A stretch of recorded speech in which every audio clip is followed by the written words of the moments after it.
Hello and welcome to the podcast. This is Ron's Amazing Stories. We have stories that should thrill you a little and chill you a little. It's amazing. What you'll hear are adventures sent in by you guys, classic stories from the pulp mags, and episodes from the golden age of radio. We have special segments like Ghost Stories with Sylvia. That's amazing. And Paranormal Expeditions. I think we're going to have a lot of fun. So settle in for the next hour and enjoy the show. One more thing. You just might want to prepare yourself to be taken away from today.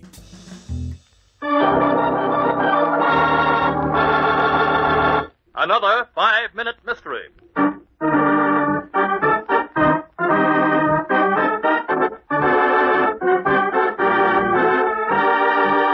This 5-minute mystery is being brought to you by Skinwalkers. What are they? What's the truth? What is the myth?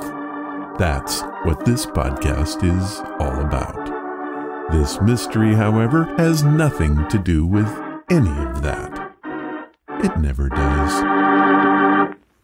In a hospital on the east side, a dying patient gives a last expiring gasp. He's gone. Slipped through my fingers like water running through a sieve. It's not your fault, Dr. Grant. You've done everything you could. The hospital's certainly not failed. Nurse, this man should never have died. Something's wrong. I don't know what it is, but I'm sure that James Towner here did not die of the ailment he came to this hospital for. Nurse, I'm going to get permission to perform an autopsy.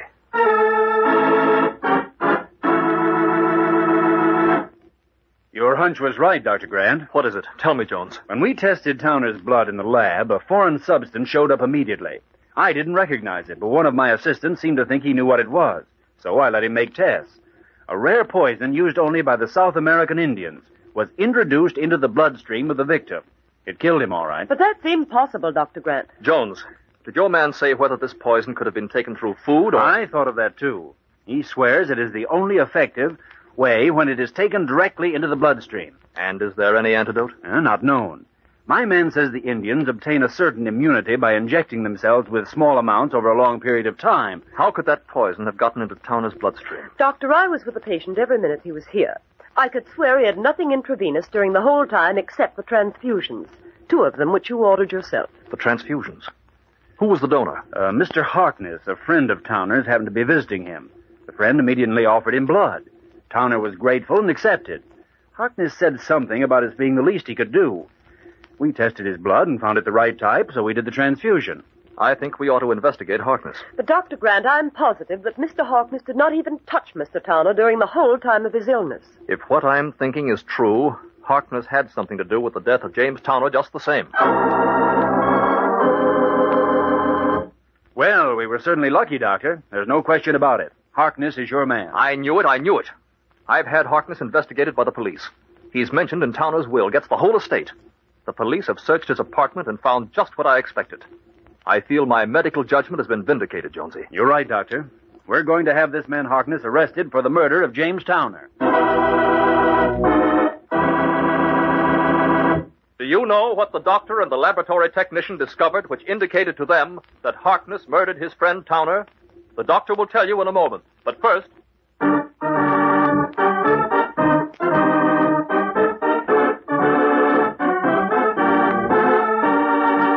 So what we have here is a very clever murder. I concur. There is no real mystery here at all. Do we really even need to listen to the conclusion? Well, they did go to the trouble of making it, so I think we owe it to them. How so? Well, to let them tell us how smart and erudite they were. I think you mean clever. I do, but I'd already used that word. So you did.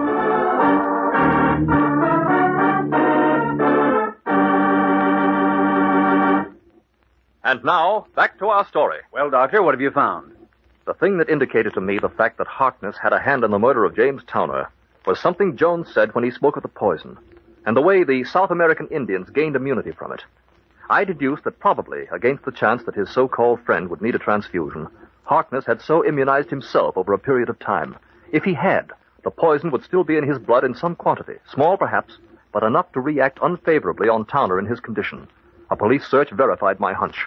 And now, Harkness is being tried for one of the most unusual murders that has ever come to my attention. Man,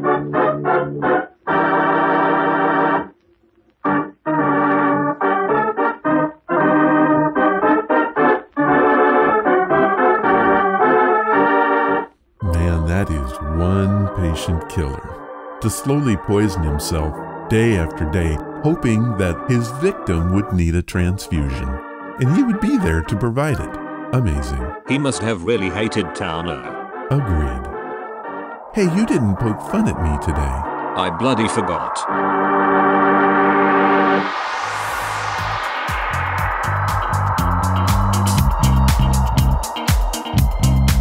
What's that you say? Welcome to the podcast. On the show today, we do tackle the subject of the Skinwalker with two really creepy stories. I also give some history and background on the origins of the beast. Then we have a full-on werewolf story from the annals of the golden age of radio. We will end the show with another round of truth or fiction with Johnny, is it true? I think we're in for some really good stuff. This week we have an email, and I decided to read this one, but in fact I get the same question several times a week. Frankie Cortez from California had this to say. Hello, Ron. I listen to the show every week and I feel guilty. I want to do something for the broadcast, but I don't have any stories, and I'm not rich. Is there anything that you need help with? Anything that a normal displaced Puerto Rican can do? Please let me know, Frankie. Like I said, I do get this kind of question all the time, and I do have an answer. Think about this for a minute. My goal is to provide a source of entertainment that is both free and fun. But I do have expenses, and these add up.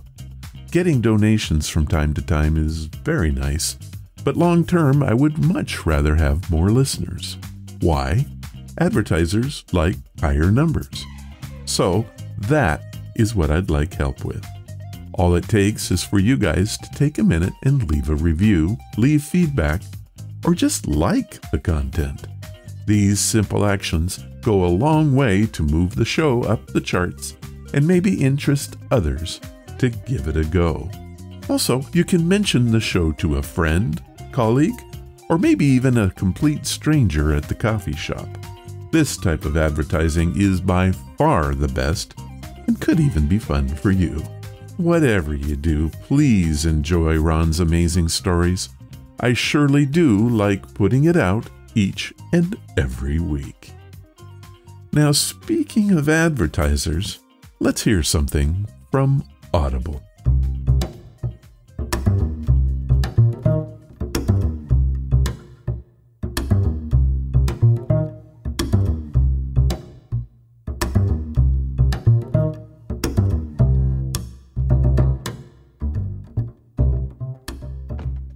Today's podcast is brought to you by Audible.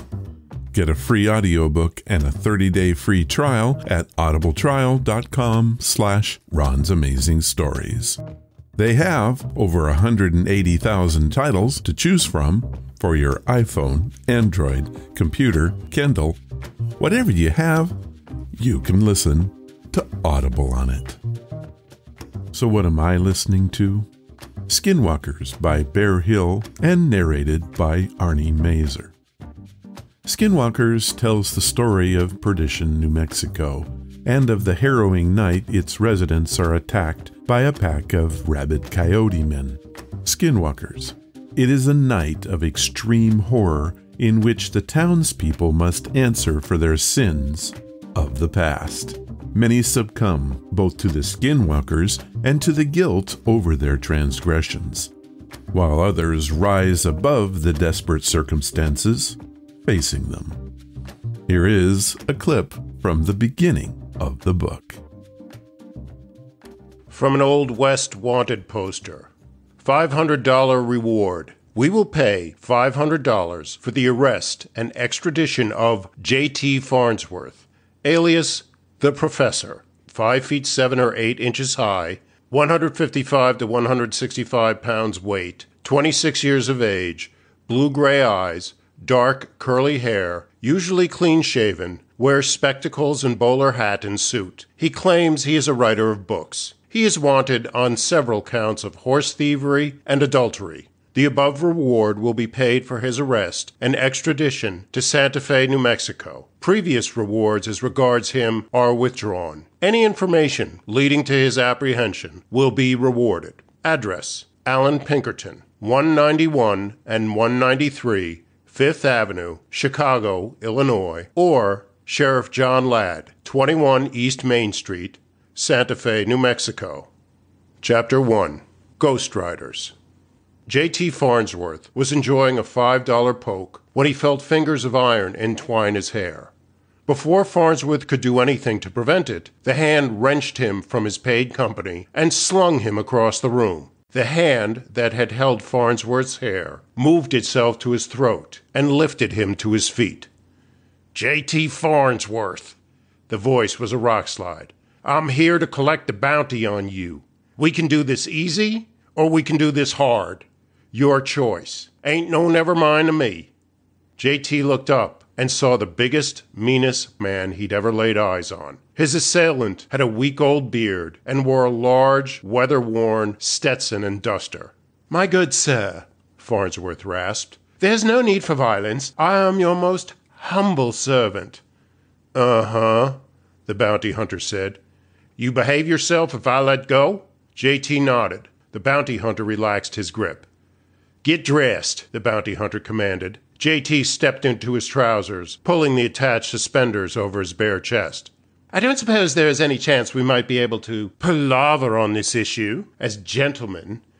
Farnsworth placed his bowler on his head and stepped inside his boots. Perhaps reaching an agreement amicable to all parties concerned? The bounty hunter snarled and shifted his duster to show Farnsworth the large, black revolver at his hip. Farnsworth's eyes ran the length of the bounty hunter's torso. The revolver's twin jutted from the opposite side of the bounty hunter's gun belt, its grip facing outward. You can carry the rest of your clothes. Put these on. The bounty hunter tossed Farnsworth a pair of rusted irons. Farnsworth snatched them from the air with one hand as he massaged his throat with the other. Hey, the girl said, he still owes me money. Farnsworth took advantage of the distraction to sling the irons at the bounty hunter's head. The man dodged right to avoid the projectile, leaving J.T. an open path to the room's door. Farnsworth bolted through and made for the stairs leading down to the saloon. He was about to make his descent when he felt the pointed toe of a boot. The kick sent J.T. tumbling down the staircase, his bowler hat lost somewhere along the way. Farnsworth smacked the saloon's sawdust-covered floor, and the wind left his lungs. Before J.T. could catch his breath, he felt well over 200 pounds of bone and muscle digging into his back and yanking his arms behind him. The cool irons clamped over J.T.'s wrists, tearing his skin. The pain helped Farnsworth find enough air to yell. Get up! The bounty hunter jerked Farnsworth to his feet, all pretense of civility gone. The bounty hunter shoved Farnsworth's clothes back into his cuffed hands. The saloon's patrons watched in silence as the bounty hunter dragged Farnsworth to the establishment's swinging doors. Sir, Farnsworth said, if you intend to continue in this course of action, I'm quite afraid I shall be forced to take— Shut up, the bounty hunter said without breaking stride. Very well. Let the consequences be upon your head, sir. $50 to whoever rids me of this Pinkerton errand boy. The bounty hunter struck Farnsworth across the back of his skull. I said shut up. Farnsworth shook his head, clearing it. $100, gentlemen. I beseech you. I am an innocent man.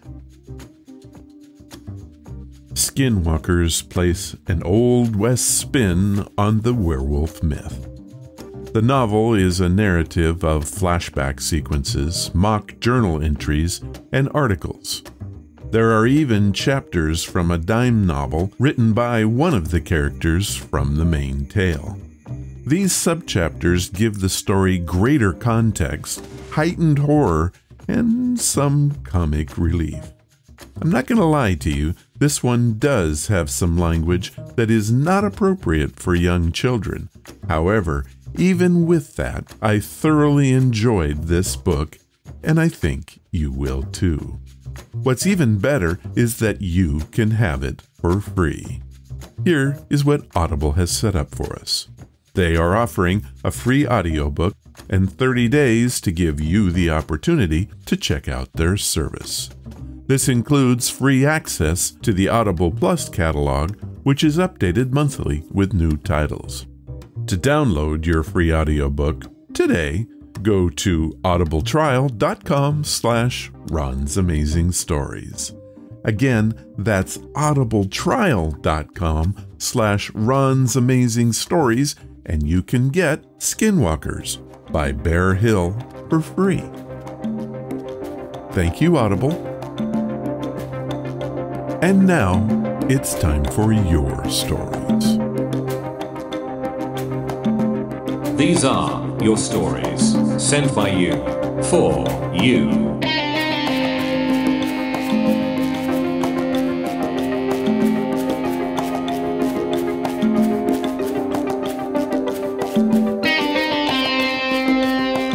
This time on These Are Your Stories, we focus on the Skinwalker. But just what is it?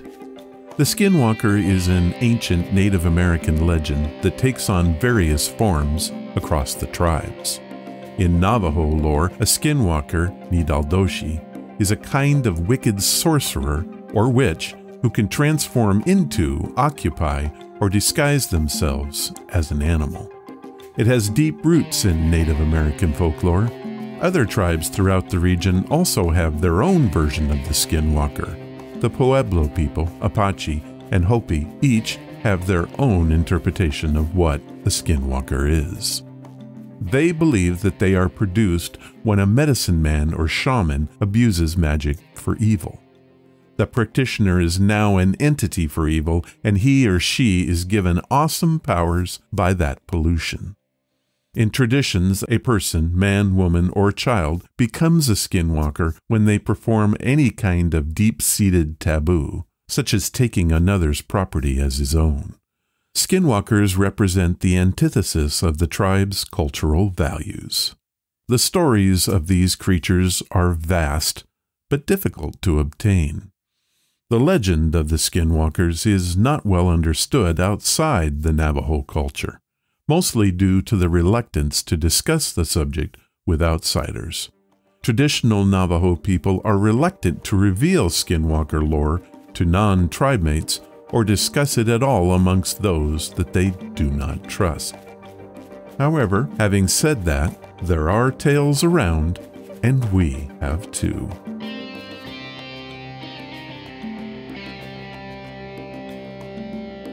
Our first story comes to us from the History Channel. They did an expose on the subject and produced a television series called The Secrets of Skinwalker Ranch. Some have called it a supernatural place. Others have deemed it cursed. Terry Sherman got so spooked by the happenings of his new cattle ranch that 18 months after moving his family of 4 to the property, he sold it. He and his wife Gwen shared their chilling experiences with a local reporter in June of 1996. They'd seen mysterious crop circles, UFOs, and the systematic and repeated mutilation of their cattle in an oddly surgical and bloodless manner. Not everything the Shermans saw on their ranch was skyborne UFOs. They also claimed to see mysterious large animals, most notably a wolf 3 times the size of a normal wolf that Terry shot at close range several times with a rifle to seemingly no effect. The thing that spooked Terry the most and made him sell off his property were the voices. Sherman heard voices while walking his dogs. He described that the sounds spoke in a language he didn't understand. They seemed to come in with the wind and out of the darkness. He felt as if they were invoking something. Then, on the night of March 12, 1997, after the ranch had been sold off, biochemist Colum Keller, working with the Bigelow's National Institute for Discovery Science, claimed to have seen a large humanoid creature spying on the research team from a tree. The creature was approximately 50 yards away, watching them safely from a tree perch 20 feet off the ground. The thing was motionless, almost casually sitting in a tree, said Keller. The only indication of the beast's presence was the penetrating yellow light of the unblinking eyes as they fixedly stared back at us into the night. After Keller fired at the creature with a rifle, it disappeared. It was then I saw it, a single obvious oval track about 6 inches in diameter embedded deeply in a patch of snow. It looked unusual. A single large print in the snow with 2 sharp claws protruding from the rear of the mark going a couple inches deeper. It almost looked like a bird of prey, maybe a raptor print, but huge. And from the depth of the print, it had to be a very heavy creature. Bigelow set up a round-the-clock surveillance of the ranch, hoping to get to the bottom of the paranormal claims. But while the surveillance yielded a book, Hunt for the Skinwalker, they were unable to capture any meaningful physical evidence supporting the Shermans' incredible stories. The ranch was then sold to Antimedium Real Estate, which has since applied to trademark the name Skinwalker Ranch. Was the creature a mischievous witch cast out by the Navajo Nation? We'll never know. What I can say is that you can watch episodes of The Hunt for the Skinwalker at History.com.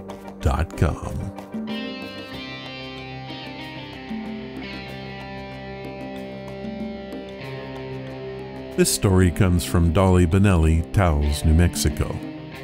Dolly writes, in late 2015, I was laid off from my job at the Living Desert Zoo, and I was staying with my grandparents for a couple of months. They have 2 German shepherds, Drake and Bailey, and because Grandpa worked nights and Grandma was away in Texas for a month, they were really glad to have someone around to feed and walk the dogs during the day. They have a very nice ranch-style home that has a stellar view of the Sangro de Cristo Mountains. One night, I was home alone, relaxing in the tub, when through the skylight in the bathroom, I can hear these whispered and hushed voices that could only be coming from the back porch. I think I must be hearing things, but then both dogs started barking their heads off. My blood runs freezing cold. I leap out of the bath, put my clothes on, and run to the porch door, but whatever was there was already gone. I took a shovel and walked the perimeter of the house, but found nothing. Having my bath ruined, I decided to grab a glass of local wine. A Reserva Red, to be exact. I was sitting out on the back porch with the dogs when that voice floated in again. I say floated because that's how it felt. They were saying something soothing, I think, but yet sinister at the same time. Again, the dogs went nuts, and I scrambled for the sliding door. That's when I saw it. Far back in the yard was a creature standing on all 4 legs, but yet it was humanoid. Our eyes locked, and I felt terror like I had never felt before. This was no benevolent creature. I could feel that it meant harm and was up to no good. I called for the dogs, but they had a mind of their own. They ran towards the creature at full speed, barking violently, and the creature responded. It grabbed hold of Drake and threw him like he was so much dust. He flew about 10 feet, landed with a thud, and then began to whimper. Bailey stopped in her tracks and then ran to her fallen friend. The creature bellowed like some kind of banshee, jumped the 6-foot fence, and was gone. Drake wasn't hurt badly, and we all got into the house safely. I went around and made sure that every door, window, or opening of any kind was completely locked down and waited for my grandpa to get home. When he did, I told him what happened, and he told me that we had been visited by a skinwalker. After that, Grandpa updated the security system. Dolly Benelli, Taos, New Mexico.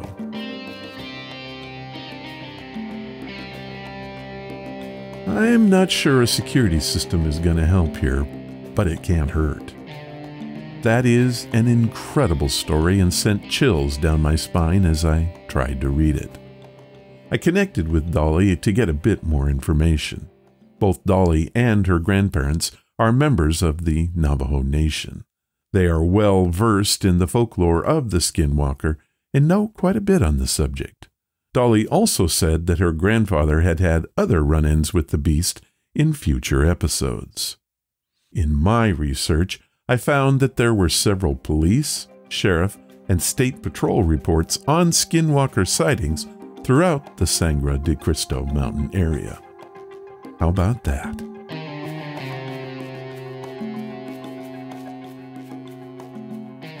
Well, that's it for this time. If you have a story that you want to share, like Dolly did, head to the main website at ronsamazingstories.com and click on the story submission banner. Leave your story, give it a title, and tell me where you're from. I'll read it if I can.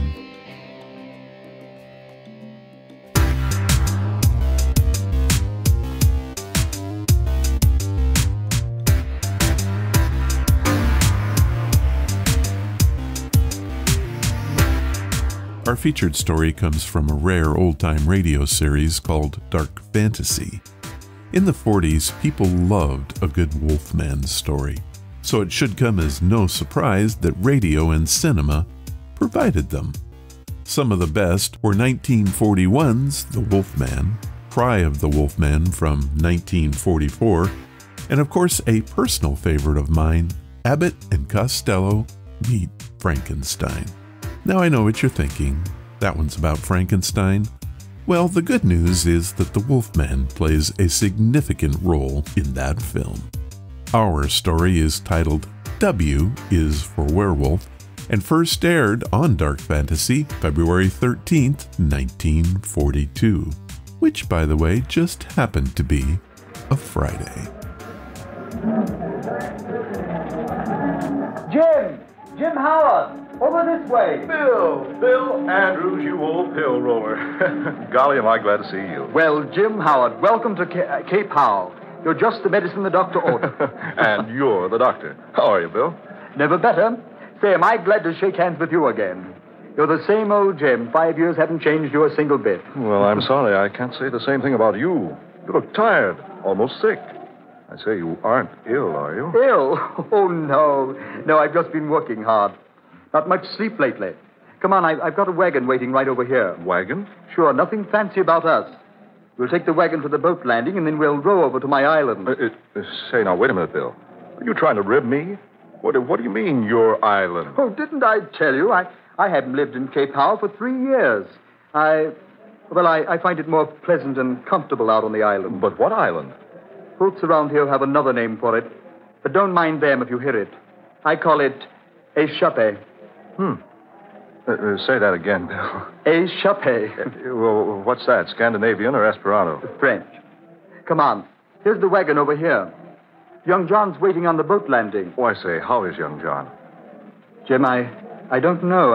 I'm worried about him. He's having trouble with his studies. Doesn't seem to like books and hates company.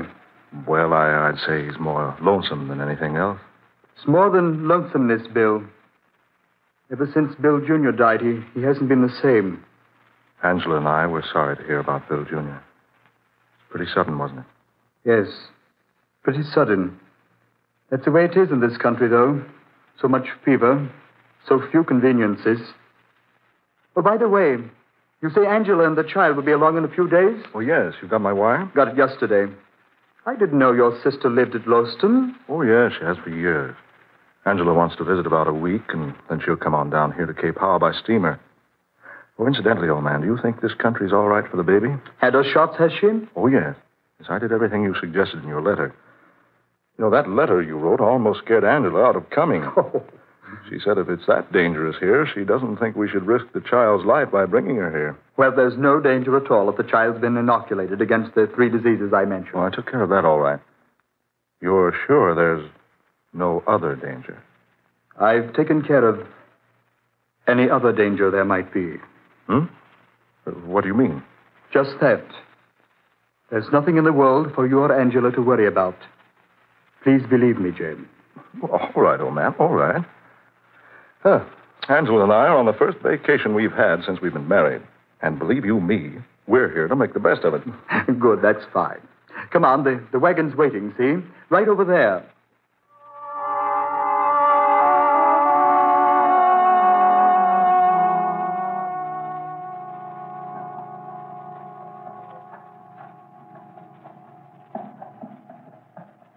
Fine country, eh, what, Jim? Oh, marvelous.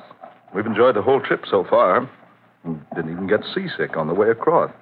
Not even the baby. And she only a year old. And say I'm anxious to see that girl. How come you named her Sandra? Oh, that's one of Angela's favorite names. Pretty name, I like it. Oh, this is the blamedest means of transportation I've ever had to endure. I thought you would at least have your own limousine. No, Jim. I haven't been doing so well lately. I hope you'll be able to put up with what I have to offer you on the island. Rough and rugged, is it? Quite. I built the cabin myself. It's not much, but it's comfortable. Oh, by the way, did you bring the books I wrote you about? Books? Oh, yes, they're in the trunk. Good. I must say, that's the strangest collection of books I've ever heard of. What kind of experimenting are you doing on that island anyway? It's pretty serious, Jim, I assure you. Well, it must be. I read your books on the way across. You did? Yes, indeed. Dr. Elgin Woodward's book on lycanthropy and Henry Joseph McClure's pamphlet on the disease Lumpus vulgaris and Guy Ender's story, Werewolf of Paris, and 2 other books on werewolves. Can't for the life of me imagine, Andrews, what you want with books like that out here in this wilderness.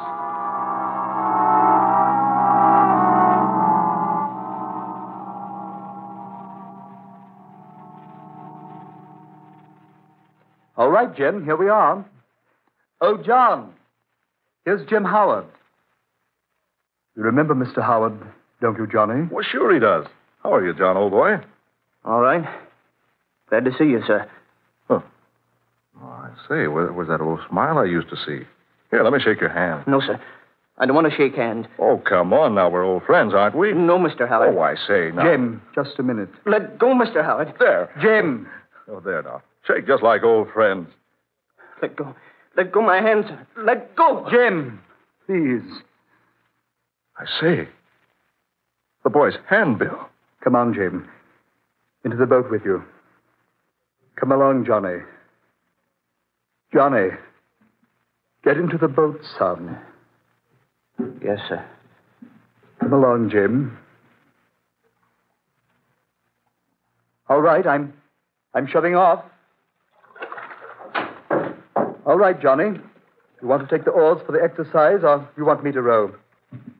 Well, son? I told him not to shake my hand. I told him, didn't I? Johnny. Can I help it? Is it my fault if my hand's all... Johnny! You want to row or not? Yes, sir. I'll row. Okay, son. Hop to it. Johnny, Sonny, if I did something... Come on. Down to the other end of the boat, will you? Here. Sit here. I say, Andrews, that boy's hand. Quiet. He's upset enough. But, Bill, the palm of Johnny's hand. Good Lord, man. It's all covered with a thick growth of hair.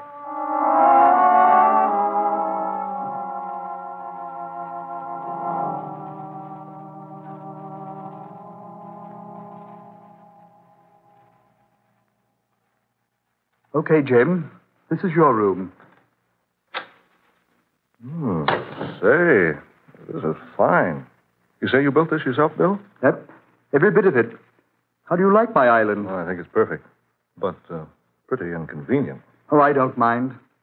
Sorry we had to arrive here so late. I'll show you around in the morning. Yes, I'm anxious to see the rest of your place, Bill. I want to talk to you more about your work. Yes, of course. Tomorrow. It's pretty late now. Yes, it is late. I'm afraid I rather bored you, old man, with my chatter at the dinner table. Oh, Jim, you heathen. You've never bored me a minute in all the time I've known you. Oh, that man Rayfield of yours is certainly an excellent cook. Yes? He's an excellent tutor for young Johnny, too. You'll find him quite helpful if you want anything. Fine. Oh, by the way, the people in this spot are a superstitious lot, Jim. Don't let them bother you with any of their nonsense. Nonsense? Yeah, a silly rot about, things in the night. What thing? Oh, there's nothing, of course. But they take all sorts of means to ward off, the evil spirits. Oh, I see. Here, I'll set this charm here on your desk. You won't be using the desk. Charm? What charm? Well, it's just a simple thing that the people hereabouts always insist on putting in the room in which a person sleeps. Here, these 3 bits of green twigs, 2 of them standing upright like this. There we have it. Hey, what is this? 1 cross piece on the uprights like this. Then a lakeshore pebble. This little bit of charred wood. There you are. Now you're fully protected. Protected against what? Why, those evil spirits I was telling you about. And now just forget about them, Jim. I just put the charm here in case Rayfield comes in. He's very superstitious, and he'll never rest until he's made a charm for you himself. Well, all right, but I still... Now, just forget all about it. Just a whim of Rayfield's. Good night, Jim. Night, old man. See you in the morning. Right. Bright and early. If you need a spare blanket, there's one in the closet there. Right, Bill. Good night. Pleasant dreams.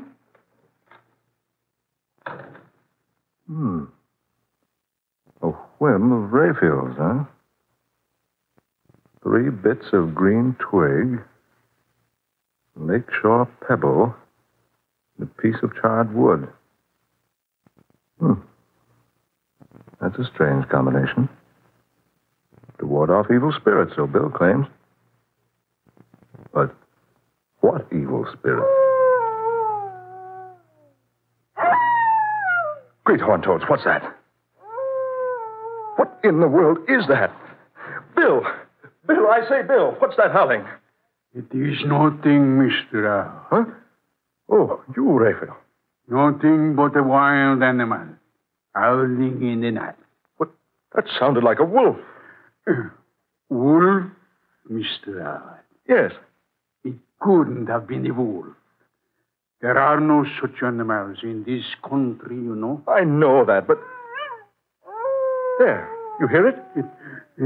It will be all right, sir. Did Mr. Andrews give you the charm? Charm? Oh, yes, the charm. It will protect you, sir, from anything. Wait a minute, Rayfield, don't go. Just what is this thing I'm being protected from? Oh, nothing. Nothing, sir, nothing at all. People around these spots are curious lot, that's all. Superstitious, you know, and all that sort of thing. So we humor them by always keeping a charm in the sleeping rooms of our homes. Yes, but I don't see why you should worry about humoring anybody. Way out here alone like this on this island. Well, sir, it is just a habit of Mr. Andrews, I reckon. But he said it was you he was satisfying by placing the charm in my bedroom. Yes, sir.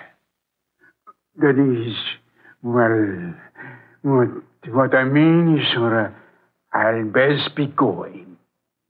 Young Johnny isn't feeling so well tonight. I hope you sleep good, Mr. Howard. And don't worry about the howling. Nothing will harm you. Don't worry about the howling, eh? That's strange. That howl's coming from the east wing of this cabin, right over there. By George, I'm going to skirt this place and have a look. Quiet now. Not a sound. But a light just went on in that room the sound's coming from. That window's heavily barred. And the window glass is frosted and curtained so no one can see inside. The howl is coming from inside that room. Here's the door to the place.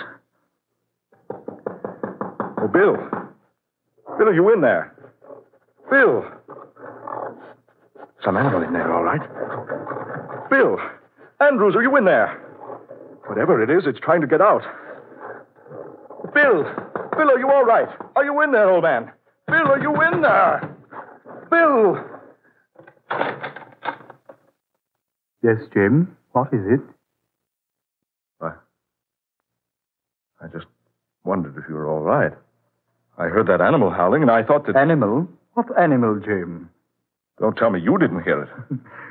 You weren't by any chance dreaming already, were you, old boy? But the howling came from inside that room. Say, you have been hearing things. I certainly have. Just before you opened the door, I heard an animal sniffing and whining and scratching at the door. Oh, now, Jim. A joke's a joke. But I'm not joking. Well, come on inside and look for yourself, then. Does anybody use this room? Certainly, it's young Johnny's. He and Bill Jr. had the room together before we lost Bill Jr. Bill? I'd swear there was an animal in here a moment ago. Normally, Jim, I'd be a little confused by what you're saying. Well, the long trip, the worry about your baby daughter... Look, there on the door. Long, deep scratches, like an animal's nails would make. Oh, those. Jim, those marks are ancient. The boys used to own a collie dog. We don't have him anymore. We used to shut him up in here sometimes, and he'd scratch on the door for someone to let him out. Now, what's this? Bill, what is this? A long, heavy chain, securely fastened to the metal bedpost, and a huge leather collar on the other end. Yes, that was the collie's chain and collar. We've never removed it from the bed. We'd chain the dog here at night to protect the boys. But look here. Fresh blood stains on the collar, and little wisps of grayish fur. Jim, forget it. Those stains aren't fresh. That dog hair has probably been there for ages. Yeah. I suppose so. But why the bars on the windows, Andrew? Just a protection for the children. Well, come on the living room, old man, and let me get you a drink. Call it a night, shall we? Yes. So I suppose we'd better. Maybe a little sleep will do everybody a lot of good.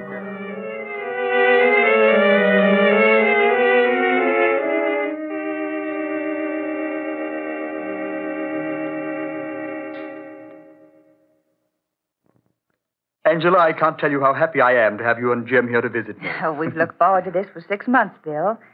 I envy Jim for having a week's head start on me. Oh, we really like it here, Bill. Baby asleep, dear? Yes. And it's time we had some rest, too. And that's my hint to clear out. Oh, no. Oh, I forgot. I'm going over to the mainland. I'll be back by morning. Anything wrong, Bill? Oh, no, not a thing.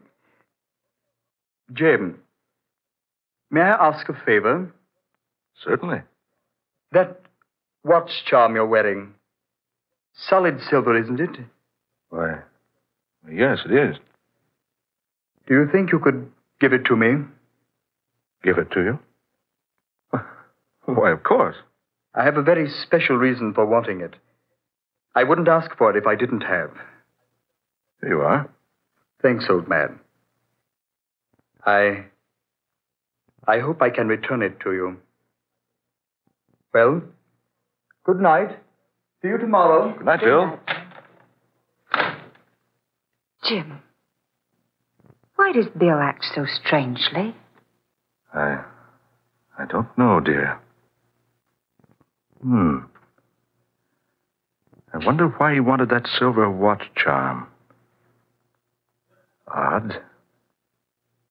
Oh, by the way, you said you had that wire for me. Oh, yes. It's here in my purse. I'll get it for you. Would you cover Sandra, dear? She's kicked her blanket off. Oh, sure.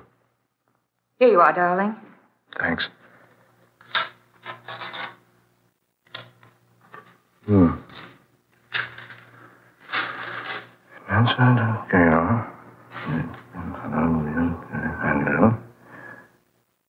Say, Angela. Yes, dear? Listen. In answer to your cable, I have been able to learn that the grandfather of William J. Andrews was shot in France almost half a century ago by an angered mob. His grave was recently opened, and instead of the remains of a man, investigators found the almost perfectly intact body of a strange beast, somewhat resembling a wolf. Jim, no. Just what I thought. Oh, Jim, what's that? Something's wrong. Come on, hurry. Oh, look. Look down the doorway of that room with the bars at the windows. Some animal running out there near the edge. Jim! I hit that creature 3 times. I couldn't have missed him. And yet the bullets didn't even slow him down. Jim. There in the doorway. It's Raphael. Look at him. Oh, his throat. Only an animal could have done a thing like that. Where's young Johnny? Look, Jim. That heavy chain hanging from the bedpost. The collar's gone. Chain snapped right in 2. Angela, you and I have a job to do. I hate to ask you to do this, but I think you've got the courage. To do what, dear? Come along with me. You will see.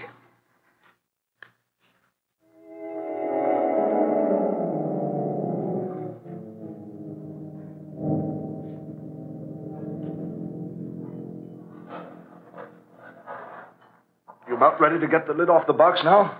Oh. Steady, Angela. Steady. Oh, this seems terrible. Desecrating Bill Jr.'s grave like this. Digging up the casket. If I'm wrong about this, well, we'll see. Hand me that bar. That's it. Now, hold the light over here now, Angela. Just another nail or 2.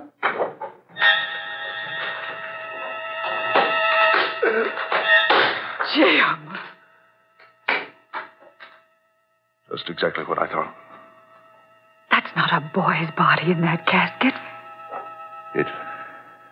It's what was Bill Jr. But look. Woolly fur all over it. And that head and face. Like a dog's. Like a wolf's. Oh, Jim. Young Bill Jr. died. A werewolf. His great-grandfather before him had the same disease.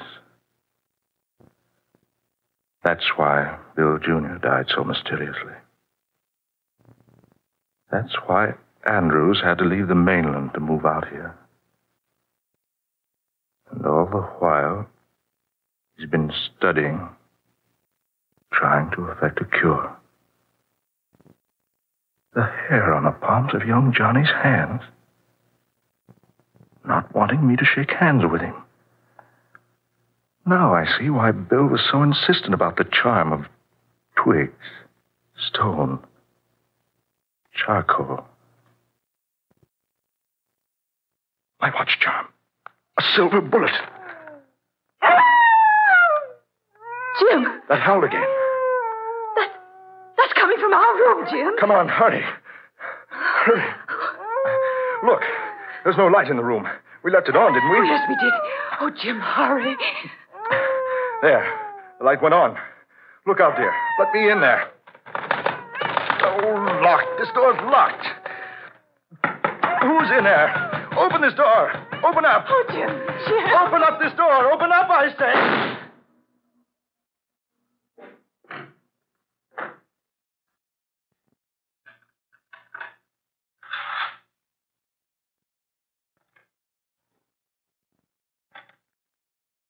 Bill. Everything's finished now. Young Johnny is dead.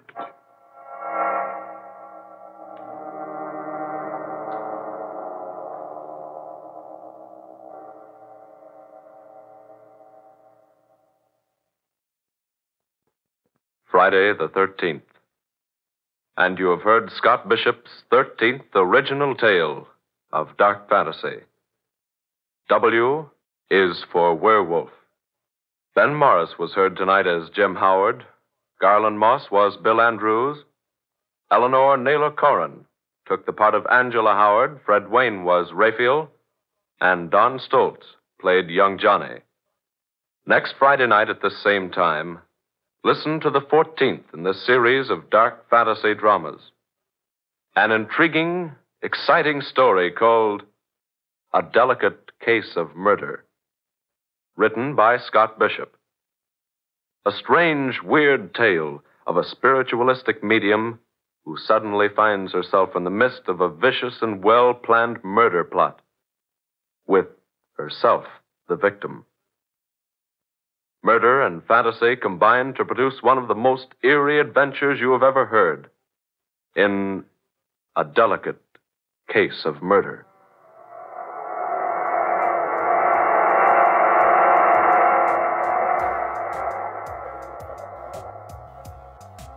Tom Paxton speaking. Dark Fantasy comes to you each Friday night from WKY, Oklahoma City. This is the National Broadcasting Company. Well, what did you think of that one? Actually, I thought the acting in that was superior. The storyline was amazing, and of course the recording was impeccable. Rare for the 40s. Dark Fantasy was an OTR series with tales of the supernatural. The series aired on NBC between 1941 and 1942, originating from radio station WKY, Oklahoma City. It was written by Scott Bishop of The Mysterious Traveler and was heard every Friday night. Tom Paxton served as the announcer, and it went unsponsored.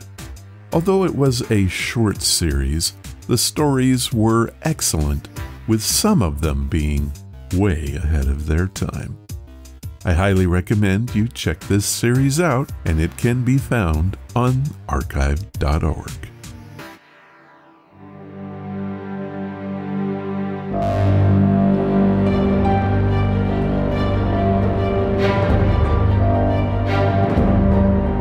Johnny, is this true?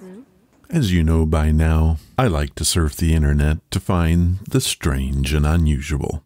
I do this in the name of the podcast, but the truth is, I would do it anyway, even if there was no podcast.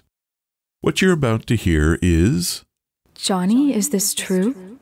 I will tell you a story and then ask the question, did I make it up or is it true? Your job is to decide. Let's get started.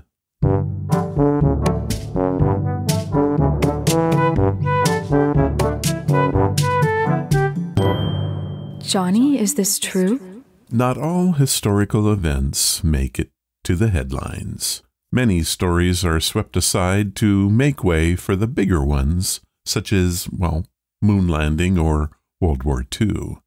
But as we continue to discover more about our past, we begin to find these insignificant stories making their way to the front page. And when they do, we learn that the past may be just as weird as the present. Here are 4 stories from our past. You have to decide if they're true. Story 1. Back in 1874 and up until 1926, heroin was a perfectly acceptable medicine. Doctors prescribed it for everything from coughs to headaches. Now, does this make sense? Is it true? It is.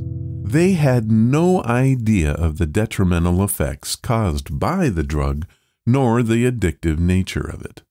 Although heroin itself wasn't invented until 1874, the history of its predecessors, opium and morphine, go back more than 5,400 years.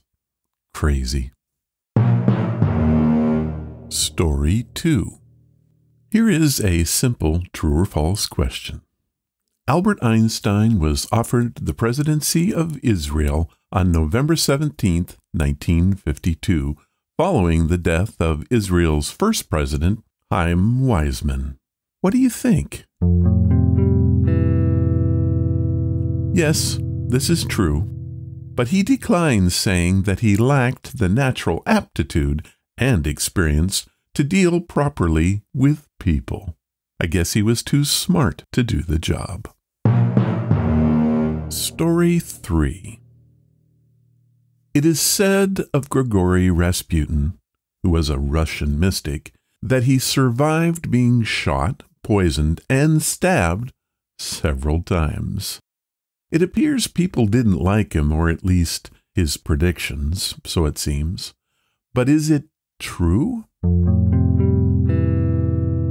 It is. However, in the end, he was murdered early one December 30th, 1916, at the home of a friend. He died of 3 gunshot wounds, one which was at close range to his forehead. Story 4. Famous conqueror Napoleon Bonaparte was once attacked by a horde of bunnies. He had requested that a rabbit hunt be arranged for himself and his men. When the rabbits were released from their cages, the bunnies charged towards Bonaparte and his men in an unstoppable onslaught.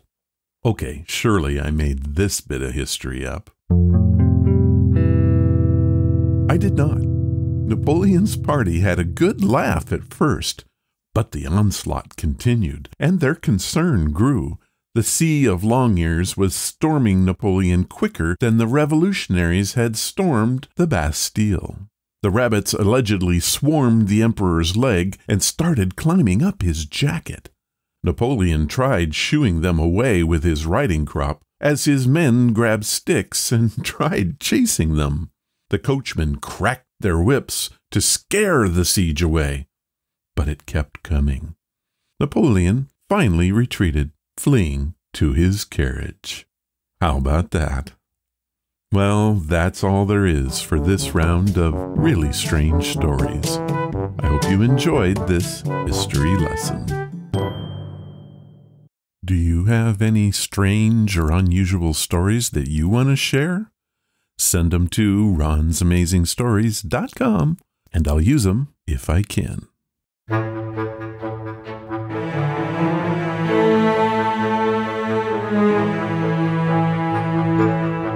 That was episode number 495, and some really cool folks helped us out.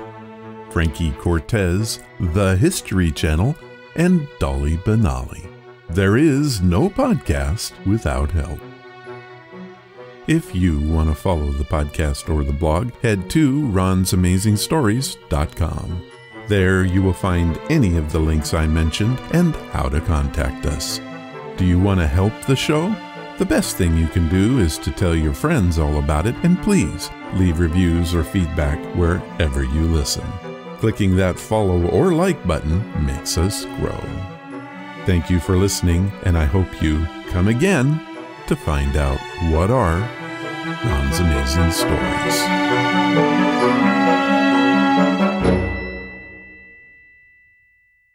All of the vintage audio used in the podcast is believed to be in the public domain. Ron's Amazing Stories does not own the rights to any of the old-time radio used here. If you hold the rights to any of the shows played, please contact us immediately at ronsamazingstories.com.